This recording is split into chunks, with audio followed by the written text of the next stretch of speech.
देश में कोरोना की रफ्तार दिन ब दिन बढ़ती जा रही है। बीते कुछ दिनों में कोरोना के नए मामले लगातार 80,000 के आंकड़े को पार कर रहे हैं। वहीं इस बीच कोरोना का जो केंद्र बिंदु बना है वो महाराष्ट्र एक बड़े गंभीर सवाल का सामना भी कर रहा है। क्या फिर से महाराष्ट्र में लॉकडाउन लगेगा? हालांकि सीएम ने साफ कर दिया है कि हाल फिलहाल में लॉकडाउन की कोई योजना नहीं है, मगर लॉकडाउन की संभावना से इनकार भी नहीं किया है। जबकि लोग हैं कि हालात की गंभीरता को समझ नहीं रहे हैं। न मास्क न सामाजिक दूरी के नियम का पालन हो रहा है। वहीं कोरोना से लड़ने के लिए महाराष्ट्र, पंजाब, एमपी और दिल्ली में सरकार कदम उठा रही है, लेकिन उसके बावजूद बढ़ते हुए मामलों आंकड़ों पर रोक लगती नजर नहीं आ रही है, क्योंकि लोगों की लापरवाही कहीं पर भी कम होने का नाम नहीं ले रही है। अलग अलग तस्वीरें भी हम आपको दिखा रहे हैं और सबसे बड़ा जो सवाल खड़ा होता है वो महाराष्ट्र के ऊपर, क्योंकि महाराष्ट्र में एक बार फिर से बहुत तेजी से मामले बढ़ना शुरू हो गए, जिसके बाद सबके माथे पर चिंता की लकीरें हैं। और देखिए, इस वक्त बड़ी जानकारी आपको दे दें, देश में कोरोना एक बार फिर बहुत तेजी से फैल रहा है और पिछले 24 घंटे की बात करें तो जो देश में आंकड़े आए हैं वो बहुत डराने वाले हैं। 89,129 नए मामले कोरोना संक्रमण के सामने आए हैं। 24 घंटे में 714 लोगों की मौत हुई है कोरोना से और देश में कुल एक्टिव केसेस 6,58,909 हैं, जबकि अब तक 1,64,110 लोगों की मौत कोरोना से हो गई है। ये बड़ा आंकड़ा इस वक्त का हम आपको बता रहे हैं। इस आंकड़े को देखिए और थोड़ा सावधान आप खुद भी होइए, क्योंकि बहुत अहम हो जाता है। सबसे पहले हमें ही अपने आप को ठीक करना होगा, उसके बाद ही हम लापरवाही को दूर करके इससे बच पाएंगे, क्योंकि पिछले 24 घंटे में जो आंकड़े आए हैं वो बहुत डराने वाले हैं। 89,129 नए मामले आए हैं। पूरे देश के से जो आंकड़े आ रहे हैं वो 89,129 नए मामले हैं कोरोना संक्रमण के। 24 घंटे में 714 लोगों की मौत भी हुई है। और आखिर ऐसा क्यों हो रहा है, इस पर रोक कैसे लग सकती है, इस पर बात करने के लिए हमारे साथ इस वक्त देश का जाना माना पैनल मौजूद है। हमारे साथ ब्रुकिंग्स इंडिया के रिसर्च निदेशक शमिका रवि जुड़ गई हैं, मुंबई के जाने माने जसलोक अस्पताल के डॉक्टर राजेश पारेख और दिल्ली के रेडेक्स हेल्थ केयर के निदेशक डॉक्टर रवि मलिक हमारे साथ लाइव जुड़ गए हैं। डॉक्टर शमिका रवि जी, माफ कीजिएगा, मैं आपके साथ इस चर्चा की शुरुआत करना चाहूंगा। सबसे पहले समझना चाहेंगे कि आखिर एक बार जिन मामलों पर हमने रोक लिया था उन मामलों को लेकर एक बार फिर कैसे ये सब कुछ बढ़ने लगे, कैसे एक बार फिर खतरे की घंटी बजने लगी। अपने तीनों मेहमानों से समझेंगे, उनका रुख करेंगे, लेकिन पहले देखिए दिल्ली की एक बार आंकड़े देख लेते हैं। दिल्ली में 24 घंटे में 3,594 नए केस सामने आए हैं। कोरोना के ये आंकड़े 4 महीने बाद सबसे ज्यादा है और दिल्ली में कोरोना के बढ़ते केस के बीच सार्वजनिक स्थलों पर सोशल डिस्टेंसिंग एक बड़ी चुनौती बनी हुई है। कश्मीरी गेट से आपको दिखाते हैं एबीपी न्यूज संवाददाता अंजलि सिंह की रिपोर्ट। पूरे देश के साथ साथ राजधानी दिल्ली में भी कोरोना तेजी से पांव पसार रहा है और बात करें अभी के आंकड़ों की तो कल जो हेल्थ बुलेटिन जारी किया गया उसमें 3,594 कोरोना के मामले सामने आए हैं। दिल्ली के आईएसबीटी कश्मीरी गेट स्थित जो ये बस अड्डा है यहाँ पर हम मौजूद हैं, जहाँ पर आवाजाही लोगों की बहुत ज़्यादा होती है और यहाँ पर आप देखेंगे भीड़ जो है सुबह से लेकर शाम तक, रात तक इसी तरह से बनी रहती है और ऐसी जगहों पर खास सावधानी जो है वो बरतने के लिए कहा गया है। इन सभी जगहों को, चाहे वो बस अड्डे हो, रेलवे स्टेशन हो, सिनेमा हॉल हो, बाजार हो, इन सभी को सुपर स्प्रेडर इलाका दिल्ली सरकार ने चिन्हित किया है और इन इलाकों में खास सावधानी बरतने को कहा है। हालांकि एक बात अच्छी है कि अब कम से कम ज़्यादातर चेहरों पर मास्क जो है वो दिखाई देते हैं, लेकिन इसके साथ साथ बात करें अगर सोशल डिस्टेंसिंग की या इस तरह से ऑटो में सवारियों को भरकर लाने की, तो कई बार इस तरह की जो सोशल डिस्टेंसिंग का नियम उल्लंघन है वो ज़रूर देखने को मिलता है। हालांकि लगातार लोगों से अपील की जा रही है कि मास्क ज़रूर लगाएं और सोशल डिस्टेंसिंग जो है उसको बरकरार रखें और इस अपील का कहीं ना कहीं अब धीरे धीरे असर दिखाई देता है कि कम से कम यहाँ पर बात करें कश्मीरी गेट बस अड्डे पर, लेकिन देखिए ये जैसे ऑटो में इतनी सारी सवारियाँ भरी हुई हैं तो यहाँ पर सोशल डिस्टेंसिंग जो है वो चुनौती हो जाता है। दिल्ली में अब सावधानी बरतने की ज़रूरत है, क्योंकि जैसा हाल महाराष्ट्र में है या कुछ अन्य राज्यों में उसको देखते हुए अगर दिल्ली वाले अभी सुध नहीं लेंगे तो फिर कोरोना पर काबू पा पाना मुश्किल होगा। देखिए, हमारे साथ तमाम खास मेहमान जुड़े हुए हैं। शुरुआत करेंगे शमिका रवि से। शमिका जी, मैं आपके पास आ रहा हूं। सबसे पहले मैं समझना चाहूंगा, ये जो आंकड़े एक बार फिर से इतनी तेजी से बढ़ने लगे हैं, इसके मतलब क्या निकाले जाएं? क्या गलती हो गई या चीजों को हम संभाल नहीं पाए या इसको आना ही था, इस लहर को?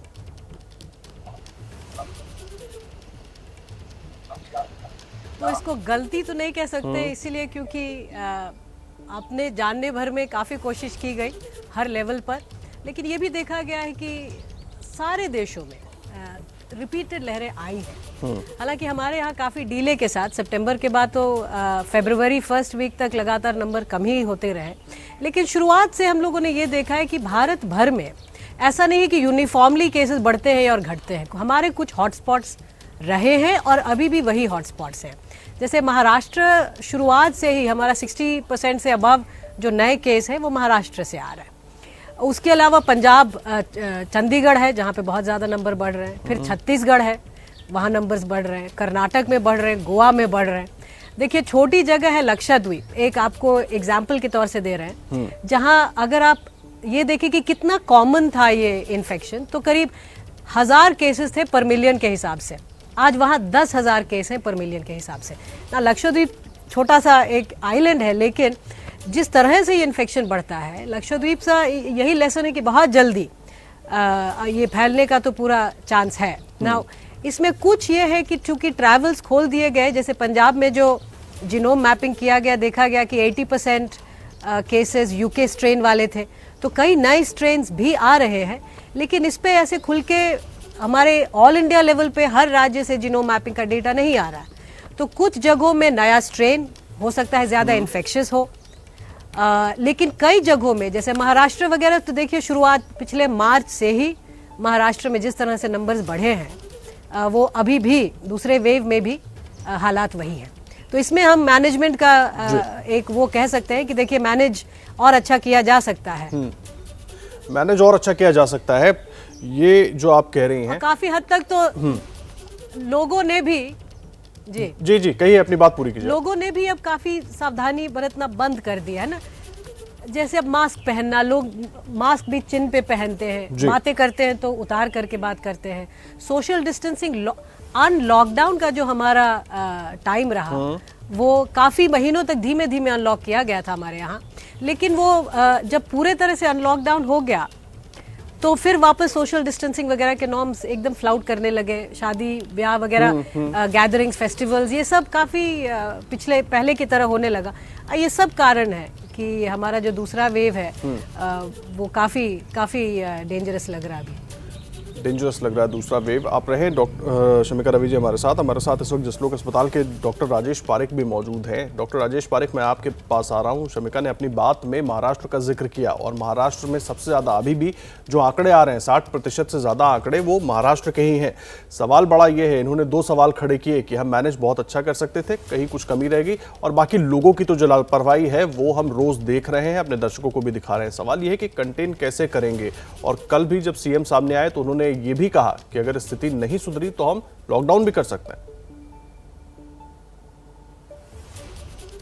जी, तो पहले तो हमको ये समझना चाहिए कि लहरें आना वायरल पैंडेमिक के ये एक निशान है। ये हजारों सालों से हो रहा है। जब हमने हमारी पहली किताब लिखी थी गए जनवरी में, उसमें हमने लिखा था कि दूसरी और तीसरी लहर भी आने की संभावना है। फिर दिसंबर में हमने एक पॉलिसी पेपर लिखा था।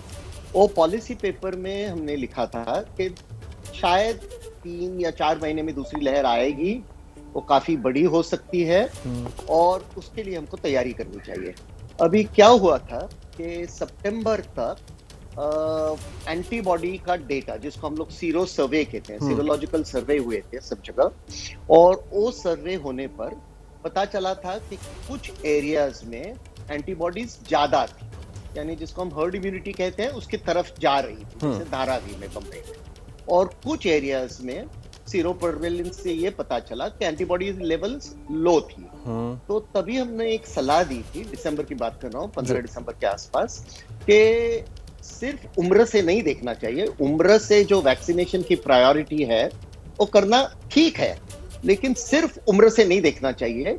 ये भी देखना चाहिए उसके अलावा कि कहाँ जरूरत ज्यादा पड़ सकती है, कहाँ हॉटस्पॉट ज्यादा हो सकते हैं। और जिन एरियाओं में सीरो प्रेवेलेंस से पता चल रहा था, डेटा से पता चल रहा था कि यहाँ हॉटस्पॉट होने की संभावना ज्यादा है, वहां वैक्सीनेशन 18 साल से ऊपर सबको देना चाहिए और उसको रिस्ट्रिक्ट नहीं करना चाहिए। अभी उन्हीं एरियाओं में ज्यादा बढ़ गया है, जैसे बंबई में, साउथ बॉम्बे में, इधर पहले ज्यादा नहीं था, पहले लहर में, ये दूसरी लहर में ज्यादा हो रहा है। मैं आपको एक ग्राफ दिखा रहा हूँ। ये 100 साल पहले इन्फ्लुएंजा की पैंडेमिक हुई थी, उसमें 10 करोड़ मौत हुए थे दुनिया भर में। यानी आज के पॉपुलेशन को देखेंगे तो 45 करोड़ थे। अभी ये देखिए, ये हमारे पहले किताब में हमने ये ग्राफ छपी थी, और अभी दूसरी किताब जो वैक्सीन बुक पे है उसके ऊपर भी हमने छपी है। तो ये देखिए कैसे लहर जा रही है। ये पहली लहर छोटी थी, थोड़े टाइम के बाद, समय के बाद ये दूसरी लहर आई, इसमें म्यूटेशन का भी एक बड़ा रोल था जी। और तीसरी लहर जो बाद में आई, उसमें ये तीसरी लहर में आप देखोगे कि दूसरी लहर से तो कम थी, लेकिन पहले लहर से काफी ज्यादा थी। तो ये हमने 3 बार कहा है, पहले लास्ट जनवरी में, फिर पॉलिसी पेपर में दिसंबर में, और अभी हम जनवरी में हमारी वैक्सीन बुक छपी, उसमें भी लिखा था। तो क्या है जी कि ये तो एक निशानी है, सुनामी जैसे लहरें आती रहती है। लेकिन हम क्या कर सकते हैं? अगर हम ठीक तरह से एक्शन लेंगे तो ये लहर को हम कम कर सकते हैं, इसका एम्पलीट्यूड कम कर सकता है। अभी उसका, और वही इस वक्त बहुत जरूरी है, वही इस वक्त बहुत जरूरी है डॉक्टर पारेख कि हम इस लहर को कम करें। उसके लिए कदम चाहे हमें जैसे भी उठाने पड़े और अभी हम इसको रोक सके। मैं आऊंगा आपके पास। हमारे साथ दिल्ली से डॉक्टर रवि मलिक भी मौजूद हैं। आप निदेशक हैं रेडिक्स हेल्थ केयर के। डॉक्टर रवि मलिक, दिल्ली में भी जो आज आंकड़े आए हैं वो 4 महीने के सबसे ज्यादा आंकड़े हैं और चौंकाने वाले हैं। कदम हमें भी उठाने होंगे, लेकिन सवाल ये है, सब कुछ खुला हुआ है, ऐसे में वो क्या कदम उठाएं और कैसे चीजों को रोकें? देखिए, सबसे पहले तो बताना चाहूंगा, ये जो सिचुएशन है चिंताजनक है, गंभीर है और भयानक रूप ये इख्तियार कर सकती है। हमें कहीं पर ये एक्सक्यूज नहीं देनी चाहिए कि लोग जो हैं कहीं ना कहीं पर मोमेंटम खो चुके हैं या कहीं ना कहीं पर वो थक चुके हैं प्रिकॉशंस ले लेके। It is an indefensible situation. हर व्यक्ति को मास्क पहनना है, और जो आदमी व्यक्ति मास्क नहीं पहन रहा है उसके ऊपर प्रोसिक्यूशन का भी प्रावधान होना चाहिए, क्योंकि वो दूसरों की जान के साथ भी खेल रहा है। आप देखिए, आज से 2 हफ्ते पहले केवल 23,000 केस हो रहे थे और आज 89,000 केस हो गए हैं। जिस ज्योमेट्रिक प्रोपोर्शन से बढ़ रहा है, हम we are heading towards a disaster. आप देखिए कि 200 मौतें होती थी, अब 700 के करीब मौत हो रही हैं। 700 एक भी मौत क्यों हो? It is a preventable disease. ऐसा नहीं है कि पेंडेमिक आते रहे, जाते रहेंगे और ऐसे ही होता रहेगा। एक मौत को आप देखिए कितना मुश्किल काम है उसके परिवार के लिए। तो यहाँ पर हमें स्ट्रिक्टनेस से काम लेना चाहिए। सरकार को वैक्सीन बढ़ानी चाहिए। पिछले 2.5 महीने में हमने 6 करोड़ वैक्सीन दिया। अगर इस स्पीड से वैक्सीन देंगे तो शायद हम टारगेट्स पूरे नहीं कर पाएंगे। वैक्सीन जो है वो कम से कम 50 लाख से 1 करोड़ रोज की होनी चाहिए। अभी हम 20 लाख वैक्सीन दे रहे हैं। दूसरी चीज है, लोगों को अपना दायित्व समझना इसलिए जरूरी है, अपने लिए नहीं, अपने बच्चों के लिए भी दायित्व समझना जरूरी है। मेरे हॉस्पिटल में भी हम लोग वैक्सीन दे रहे हैं। वैक्सीन को और ज्यादा खोल देना चाहिए। 45 साल से छोटे जो व्यक्ति हैं, जिनके बच्चे छोटे छोटे हैं, वो भी पूछते हैं कि हमारी कब प्रोटेक्शन होगी, मौतें हो रही हैं। तो सरकार को एक तो वैक्सीन थोड़ी सी खोल देनी चाहिए। बिल्कुल डॉक्टर रवि मलिक, लोगों को अपनी जिम्मेदारी समझनी चाहिए, ये बहुत महत्वपूर्ण है। और लोग इस बात को जानते भी हैं और जानते बूझते हुए भी लापरवाही कर रहे हैं। बहुत सही जानकारी आप दे रहे हैं, खास करके हमारे दर्शकों के लिए, क्योंकि बहुत सारे लोग निकलते हैं और इन चीजों का पालन नहीं करते हैं। शमिका रवि हमारे साथ जुड़ी हुई हैं, जिन्होंने बहुत सारी रिसर्च की है कोरोना को लेकर, और सबके लिए वो रिसर्च बहुत हेल्पफुल हुई है। शमिका जी, मैं आपके पास आ रहा हूं, मैं ये समझना चाहूंगा, जो स्थिति बन गई है, जिस तरह से हम आंकड़े देख रहे हैं, दोनों हमारे खास मेहमान जो डॉक्टर्स हैं उनको भी आपने सुना, मैं ये जानना चाह रहा हूं, क्या हम इस बात को लेकर अभी थोड़े संतुष्ट हैं कि जिस तरह से आंकड़े आ रहे हैं उसके मुकाबले जो मृत्यु दर है वो कम है, या हम जिस गति से वैक्सीनेशन कर रहे हैं, क्योंकि हमें लगता है कि वैक्सीनेशन को और स्पीड अप करने की जरूरत है और उसकी रीच को बढ़ाने की जरूरत है? मृत्यु दर देखिए बढ़ रहा है। ओवरऑल नंबर्स अगर आप देखें केस फैटेलिटी रेट की तरह से, तब तो शायद लोगों को थोड़ा कंफर्ट होगा। लेकिन केस फैटेलिटी का मतलब है कि जितने केसेस हैं उस हिसाब से फैटेलिटीज कम है। अब चूंकि केसेस इन्फेक्शन इतने बढ़ रहे हैं, मृत्यु उस हिसाब से लग रहा है घटता जा रहा है। लेकिन हमें देखना चाहिए डेथ पर मिलियन, मतलब ओवरऑल कोविड से कितने लोग मर रहे हैं, और वो नंबर फिर से बढ़ने लगा है। पिछले 1 महीने में सिर्फ केसेस नहीं बढ़ रहे हैं, इन्फेक्शन ही नहीं बढ़ रहा है, डेथ्स भी बढ़ने लगे हैं। और इसीलिए ये ज़रूरी है कि हम इसका मैनेजमेंट जो है फिर से वो जो वॉर फुटिंग की तरह पिछले मई अप्रैल वगैरह में हुआ था, बिल्कुल वैसे पॉलिसी प्रायोरिटी दे के देखिए। लॉकडाउन की जो बात हो रही है, शुरुआत में लॉकडाउन होता है कि आपके पास वक्त नहीं होता, आप हेल्थ सिस्टम को उस तरह से प्रिपेयर नहीं किए होते हैं। टेस्टिंग वगैरह उस समय बहुत कुछ नया था, हमारे पास कैपेसिटीज नहीं थी। लेकिन अब तो 1 साल हो चुका है जी। अब लॉकडाउन का मतलब है कि अगर लोग सावधानी नहीं बरत रहे हैं या फिर इंस्टीट्यूशन लेवल पे राइट पॉलिसीज नहीं इंप्लीमेंट हो रहे हैं, तब आपको पॉलिसी लेवल पे कहना होगा कि भाई डिस्ट्रिक्ट बंद कर दिया जाए, क्योंकि लोग मान नहीं रहे, अब इनको घर में बंद करिए। एक लॉकडाउन का मतलब यही होता है। लेकिन लॉकडाउन करके अभी कैपेसिटी बिल्डिंग का समय नहीं है, इसीलिए स्टेट लेवल पर तो बिल्कुल लॉकडाउन अब करने का कोई मुझे नहीं लगता है कि कोई रीजन है, क्योंकि जो कैपेसिटी बिल्ड करनी थी एक साल में अगर आपने नहीं किया, then it's I think a reflection of incompetence, number 1। Number 2, vaccination को बढ़ाना बहुत जरूरी है। जो हम लोग शुरुआत में एज ब्रैकेट या frontline workers, health care workers का कर रहे थे, वो जरूरी था, क्योंकि शुरुआत में लॉजिस्टिक्स भी समझने की कोशिश हो रही थी। बहुत बड़ा देश है और कौन कौन देगा वैक्सीन, कौन कौन से वैक्सीन कैसे ट्रांसपोर्ट होंगे, सेंटर्स कौन से होंगे, एलिजिबिलिटी, मतलब आप कोशिश कर रहे हैं कि उनका डेटा भी कलेक्ट होता जाए। क्योंकि देखिए ये सभी देशों में, सिर्फ इंडिया में नहीं, ये जो वैक्सीन्स अप्रूव हुए भी हैं इमरजेंसी यूज के लिए, उनका अभी भी डेटा सब जगह कलेक्ट हो रहा है। थर्ड फेज भी जिनका हो चुका है उनका भी अभी, चूंकि जिस लेवल पे स्केल अप किया जा रहा है, चाहे वो फाइजर हो, मॉडर्ना हो, जानकारी आप दे रही हैं डॉक्टर शमिका रवि। मैं मैं बीच में आपको रोक रहा हूं माफी के साथ। मैं डॉक्टर राजेश पारेख आपके पास आ रहा हूं। महाराष्ट्र की हम बात कर रहे थे कुछ देर पहले, शमिका रवि जी को भी आप सुन रहे थे। वैक्सीनेशन को और बढ़ाने की जरूरत है और अगर कुछ गलतियां हुई हैं उनको और दुरुस्त करने की जरूरत है। ये तो बहुत अहम सवाल है जो मैं आपके पास लेकर आ रहा हूं। साथ ही साथ लोगों को भी तो अपनी जिम्मेदारी समझनी होगी। बिल्कुल बिल्कुल, लोगों को तो समझना जरूरी है और इसमें आप जैसे लोग जो है, मीडिया है, उनका भी बहुत एक बड़ा रोल है। लोगों को याद दिलाना कि अभी हमको ढीला नहीं होना चाहिए। लेकिन ये जो लोगों की ढिलाई है वो एक छोटा वेरिएबल है, इसमें बहुत ही बड़ा वेरिएबल नहीं है।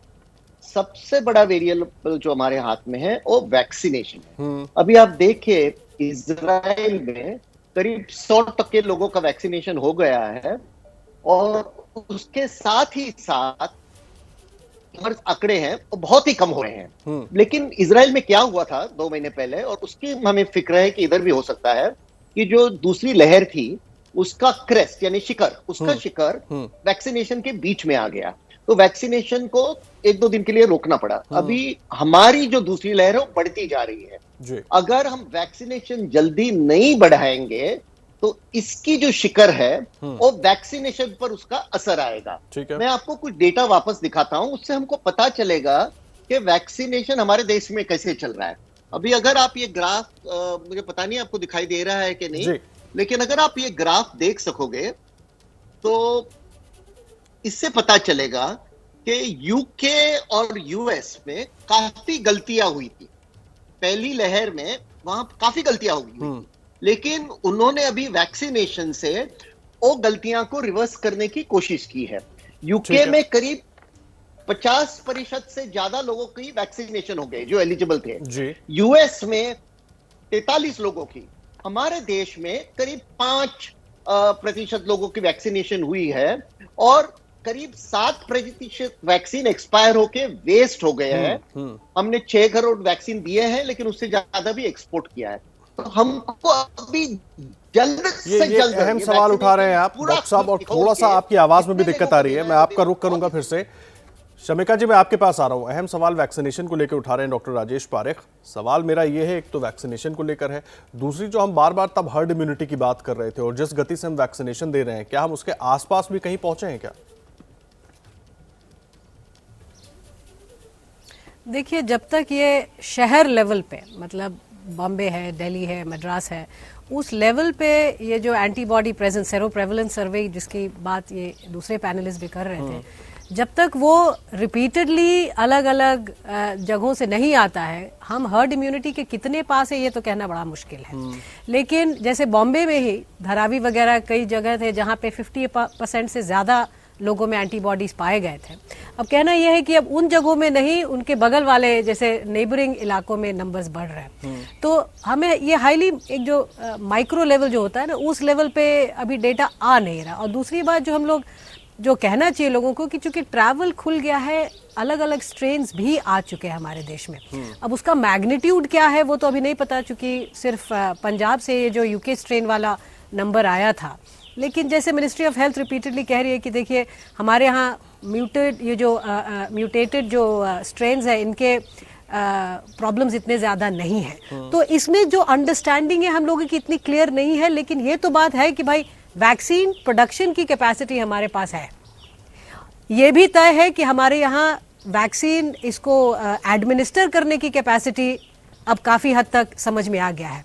अब इसमें प्राइवेट सेक्टर जो है उसको थोड़ा और बढ़ के आना चाहिए। थोड़ा एज लिमिट अब हम लोगों को हटा देना चाहिए। ये 45 प्लस अबव है। At the same time wastage भी जा रहा है, क्योंकि जो वाइल खुलता है उसमें जो बच जाता है दिन के एंड में काफ़ी हद तक वो वेस्ट ही चला जाता है। तो ऐसा नहीं कि धक्का बुक्की हो रहा है, बहुत ज़्यादा लंबी लाइनें हैं, ऐसा नहीं है। तो हमारे पास कैपेसिटी है। अब ये एज लिमिट्स को हटा के यंगर एज को भी शायद कोमॉर्बिडिटीज़ के साथ बाद में कोमॉर्बिडिटीज़ हटा दें, लेकिन अब वैक्सीनेशन की एलिजिबिलिटी क्राइटेरिया को तो बढ़ाना पड़ेगा। अब रिस्ट्रिक्टेड नहीं रख सकते हम। जी, वैक्सीनेशन में जो एज क्राइटेरिया है उसको हमें हटाना होगा, तभी हम उस जगह तक पहुंच पाएंगे। डॉक्टर रवि मलिक ये कह रही हैं शमिका रवि, आप इसमें कुछ और जोड़ना चाहेंगे? क्योंकि मैं इसमें टेस्टिंग को भी जोड़ना चाहूंगा कि टेस्टिंग को भी हमें उतनी गति से बढ़ाना होगा जिस तरीके से ट्रैवल खुला हुआ है उसको लेकर। देखिए, मैं 2 मिनट लेना चाहूंगा। सबसे पहले तो मैं डॉक्टर पारिक से बिल्कुल एग्री नहीं करता। वो कह रहे हैं कि वेरिएबल बिल्कुल नहीं है। मैं बता दूं, इस वक्त हमारे पास केवल एक ऑप्शन है। वैक्सीन की तरफ मत देखिएगा, हमारे पास केवल एक ऑप्शन है और वो है social distancing, respiratory hygiene and hand hygiene. उसकी वजह बताता हूं आपको। मैं ग्राउंड के ऊपर अपने अस्पताल में वैक्सीन दे रहा हूं। हमारे देश की पॉपुलेशन 138 करोड़ की है। अभी तक केवल 1 करोड़ व्यक्तियों को 2 डोज लग चुकी है पिछले 2.5 महीने में। आप ये देखिए, इस तरह से वैक्सीन पे अगर हम डिपेंडेंट बने रह गए तो कम से कम 1.5 साल लगेगा हर्ड इम्यूनिटी को बढ़ने के लिए। और तब तक हमारे पास एक ही विकल्प है। हमारी जो वैक्सीन है वो केवल एक ही है कि सोशल डिस्टेंसिंग, मास्क। ये बीमारी आपको टच नहीं कर सकती है if you are taking due precautions. And we must tell our viewers that you have no other option but to take precautions. Vaccine अगर हम 50 लाख भी रोज की लगानी शुरू कर दें, जो कि अभी 20 लाख लगा रहे हैं, 50 लाख भी लगानी शुरू कर दें, 2 साल लगेंगे वैक्सीन को लगाने के लिए। It is we should not depend upon vaccine. और कहीं ना कहीं लोग भी जो हैं वो वैक्सीन को लेके ओवर कॉन्फिडेंट हो रहे हैं कि वैक्सीन आ गई तो पता नहीं क्या गुरु मंत्र आ गया। एक चीज और बता दूं, 70% वैक्सीन का प्रोटेक्शन रेट है, 30% आपको फिर भी कोरोना हो सकता है, आपको मास्क लगाना पड़ेगा। दूसरी चीज है, आंकड़े हैं, ग्राफ्स हैं, कौन सा स्ट्रेन है नहीं है, let it be left to the researchers and doctors. मैं कह रहा हूं, चाहे यूके का स्ट्रेन है या अफ्रीका का स्ट्रेन है, क्या प्रिकॉशन की पद्धति बदल जाएगी? क्या वैक्सीन बदल जाएगी? अभी इस वक्त वही वैक्सीन लगेगी और वही पद्धति रहेंगी प्रिकॉशन की, चाहे वो स्ट्रेन यूके का आ जाए चाहे अफ्रीका का आ जाए। We should have zero tolerance for mortality. मृत्यु एक भी नहीं होनी चाहिए। इस तरह की हमारे को लेकर चलना चाहिए। सरकार को डेफिनेटली वैक्सीन बढ़ानी चाहिए। मैडम को मैं ये बता दूं, ग्राउंड के ऊपर हमारे इधर वैक्सीन लग रही है, वाकई ही लाइनें लगती हैं। सोशल डिस्टेंसिंग के लिए हमारे को काफी कुछ करना पड़ता है। और सोशल डिस्टेंसिंग की जो आप बात कर रहे हैं डॉक्टर रवि मलिक, ये बहुत अहम है और ये हम सब जानते हैं। हमने सोशल डिस्टेंसिंग का पालन किया है, लगातार पूरे देश ने सोशल डिस्टेंसिंग का पालन किया है, लेकिन जैसे ही जैसे अनलॉक होता गया हम सब कुछ भूलते गए और शायद उसी का ये नतीजा है, उसी का ये खामियाजा है। समय की कमी है, इसलिए मैं चर्चा को बीच में रोक रहा हूं। आप सबका बहुत धन्यवाद, बहुत धन्यवाद हमारे साथ जुड़ने के लिए।